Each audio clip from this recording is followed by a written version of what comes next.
Hi, ako nga pala si Mama Lai, full-time stay-at-home nanay. It's Friday, marami tayong gagawin. Well, araw-araw naman yan. Dahil Friday ngayon, tapon basura day. Try nga din pala ako maglaba mamaya pag maganda ang weather. Isaan ko muna dito sa kusina ang aking favorite parte ng bahay. Char. Magkakain, mag-iisip na naman ng uulamin. Relate din ba kayo mga kananay na katulad ko? Mag-ama ko kasi napaka-picky eater, kaya ang hirap hanapan ng uulamin. Habang nag-iisip ako ng uulamin mga mima, ayan, magkape muna tayo at masarap mag-unat-unat. Good morning po ulit sa inyo mga kamamas. May binili pala akong manok kahapon, ipiprito ko na lang para madali ang luto na lang.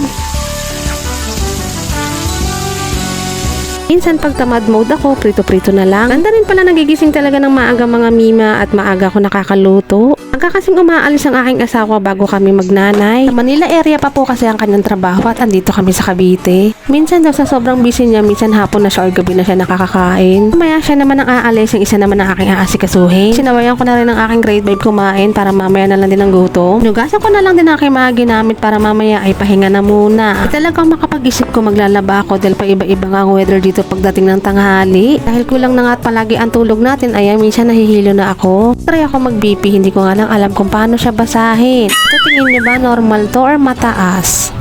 Pumatak na talaga yung 11 o'clock, dire-diretso na talaga yung oras. Ilang oras lang ako nag-asikaso niyan, ayan, tinan nyo, haggard na naman tayo at aalis na naman tayo ng bahay. Yung nauna na ang anak ko lumabas at excited na nga pumasok. Yung nauna na nga siya, sabi ko, pumasok na lang siya mag-isa. Total, kaya naman pala niya. Runo lang naman siya pumasok dahil nga ibababa lang siya ni Kuya Tricycle doon. Hindi ako makakapaglaba ngayon mga kamam. Nga gumaambon kanina. Pakatahimik talaga dito sa amin pag gantong oras. Pagdating ng hapon naman ay napaka-busy. Susundin ko si Kuya ng 5:30 mga mima. Follow for more vlog.